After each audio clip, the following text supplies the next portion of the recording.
네, 이슈 진단 제목이 참 재밌었죠. 시장이 지지부진한 가운데 아주머니들의 소비 행태를 우리가 살펴보면서 또 투자 전략을 세울 수 있다라는 이색적인 이야기를 가지고 오셨는데요.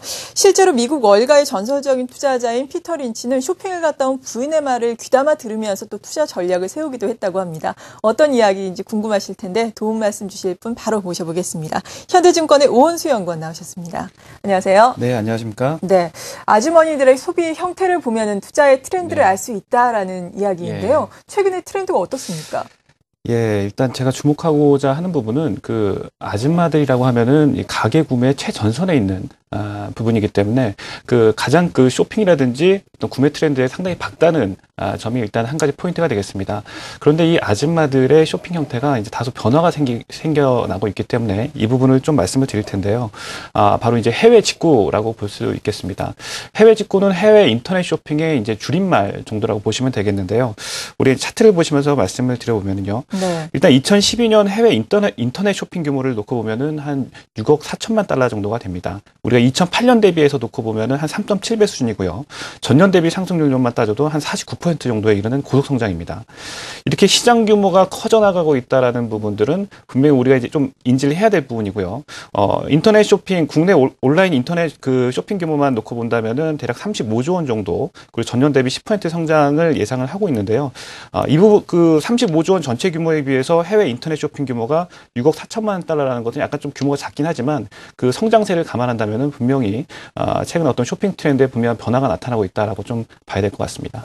네, 성장세가 가파르게 이루어지고 있다라고 말씀을 해주셨습니다. 사실 저도 해외에서 많이 인터넷을 통해서 구입을 하는 편이고요. 저희 어머니 같은 경우에도 50대 중반, 거의 60이 다 돼가시는데도 해외에서 직구를 하시거든요. 그만큼 많은 분들이 이용하고 있는 게 아닌가 싶은데 해외 직구가 유행하고 있는 이유에 대해서 또 분석을 해오셨을 것 같아요. 어떻습니까? 한 4가지 정도가 되지 않을까 싶습니다. 일단 그 직구가 유행처럼 번지게 된 이유는 일단 첫 번째로는 어떤 인프라 기반의 확보에 기인한다라고 보시면 될 것 같은데요. 인터넷 보급률, 우리나라 인터넷 보급률은 아시다시피 OECD 거의 최상의 수준입니다. 게다가 최근에는 그 LTE 폰, 그 스마트폰이라든지 태블릿 PC가 보급이 크게 증가를 했고요. 그 스마트폰을 이용해서 인터넷 쇼핑을 한 구매자들을 물어보니까 대략 50% 정도가 인터넷 쇼핑 경험이 있다라는 응답 결과가 나왔습니다. 게다가 최근에는 이제 LTE 가입자 수가 증가를 하면서 어떤 그 모바일 쇼핑에 대한 인프라가 굉장히 잘 갖춰져 있다라고 보시면 되겠는데요. 이러한 그 인프라 구축이 결과적으로는 그 소비자들의 어떤 그 편의성을 도모할 수 있었다라는 부분이 되겠습니다. 다음으로는 우리가 이제 언어에 대한 거부감이 크게 줄어들었다라는 부분이 되겠습니다. 요즘에 초등학교에서도 영어를 가르치고요. 대학생들의 경우에는 상당 부분이 이제 그 해외로 어학연수로 나가기도 합니다. 그래서 해외 인터넷 사이트를 이용하는데 언어적 거부감이 상대적으로 좀 줄어들었다라고 보시면 되겠고요. 세 번째로는 이제 원화값이 급등했다는 부분인데요. 원화값이 급등하게 되면은 아무래도 동일 제품을 좀 더 싸게 살 수 있다라는 부분이 아무래도 이제 가격적인 메리트로 작용을 했고요. 네 번째로는 이제 비용적인 측면입니다. 한미 FTA가 이제 발효가 되면서 그 통관 목록 제출만으로 통관이 가능한 면세 그 한도가 200달러로 상향이 됐습니다. 이렇게 상향이 되다 보니까 그 추가적으로 구매할 수 있는 어떤 목록 리스트가 크게 목록 리스트가 아무래도 이제 좀 더 다양해질 수 있었다라는 부분이 바로 최근에 어떤 그 해외 직구가 열풍을 일으키는 한 가지 원인이 되지 않았나 싶습니다. 네, 해외에서 인터넷으로 직접 구매하는 것이 급격하게 증가를 하고 있는 이유에 대해서 설명을 해주셨는데 그렇다면 이것을 비롯해서 2013년 올해의 우리나라의 소비 트렌드를 전반적으로 정리를 해보면 어떻겠습니까? 예, 물론 이 한 가지를 통해서 이제 모든 소비 트렌드를 말씀드릴 수는 없겠지만 이 한 가지 그 해외 직구가 시사하는 부분은 바로 이제 합리적인 소비 트렌드의 확산이라고 결론져서 말씀드릴 수 있을 것 같습니다.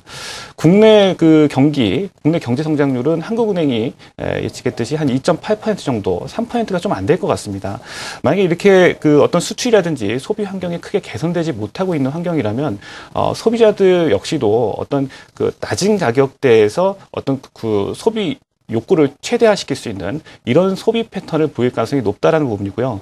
그러한 관점에서 놓고 본다면은 어떤 합리적인 소비 트레이드가 확산될 가능성이 높다라고 보고 있습니다. 특히 최근에 보면은 이제 가구 구조가 크게 변화하고 있습니다. 1인 가구라든지 부부 가구 이렇게 1인이나 2인 가구가 크게 증가를 하면서 어떤 소비자 니즈에 부합하는 제품 그리고 이것들을 소량으로 구매하는 이런 소비 스타일이 좀 확산되고 있다라고 보시면 되겠고요. 이러한 관점에서 어떤 2013년도 소비 트렌드는 합리적인 가격대의 제품을 구매하는 이런 그 패턴이 나올 것 같다라는 부분입니다. 네, 2013년 올해의 소비 패턴, 트렌드로 합리적인 소비를 꼽아주셨습니다. 합리적인 소비가 이렇게 우리 일상의 자리를 잡는다면은 그렇다면 어떤 업종군들이 주목을 받을 수 있는 건가요?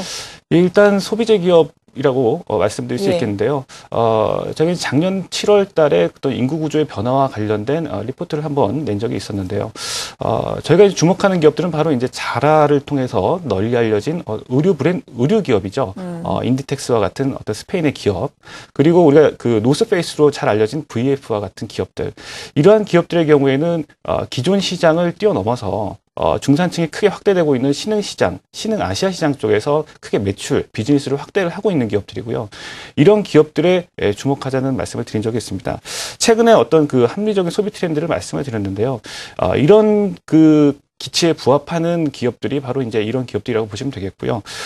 따라서 국내 기업의 경우에는 국내에 그 투자하실 때는 어떤 직접 투자가 유망하겠지만 해외 투자의 경우에는 직접 투자하시기 좀 다소 불편함이 있기 때문에 우리가 해외 주식형 펀드, 해외 소비재 기업에 투자하는 주식형 펀드에 투자하시는 전략이 좀 필요하지 않을까 싶습니다. 네, 해외 소비재 관련 펀드들 최근에 좀 성과가 좋았다고 들었거든요. 성과는 네. 어떻게 나오고 있는지, 어떤 것들이 있는지 소개를 해주시죠. 예, 해외 소비재 펀드는 한 두 가지 정도가 나올 수 있을 네. 것 같습니다. 일반 소비재 기업에 투자하는 일반 그 펀드군 한 가지 하고요. 럭셔리 기업에 투자하는 럭셔리 펀드 한 두 가지 정도가 될 것 같은데요. 두 가지 유형 모두 1년 수익률이 한 20에서 많게는 뭐 30%까지 나와 있는 상황입니다. 이제 그 금융위기 이후에는 다소 좀 부진한 성과를 보이기도 했지만 최근에는 다시 상승 트렌드를 타고 있는 흐름이고요. 해외 소비재 기업 해외 소비재 펀드의 경우에는 특히 이제 뭐 업종 로테이션이라든지 일반 기업들의 어떤 개별 리스크가 부각되면서 이제 좀 등락을 보일 수는 있겠지만 중장기 테마로서는 여전히 좀 손색이 없다라는 생각이 들고요. 이거 중장기적으로 놓고 봤을 때 어떤 포트폴리오에서 알파 수익률을 내기 위해서는 여전히 좀 소비재 기업이라든지 소비재 관련 펀드를 편입하는 전략이 유효할 거로 생각하고 있습니다. 네, 오늘 이렇게 소비의 트렌드를 알아보면서 또 유망 우리가 접근해 볼 수 있는 펀드에 대해서 도움 말씀까지 들어봤습니다. 현대증권의 오은수 연구원이었습니다. 감사합니다. 네, 감사합니다.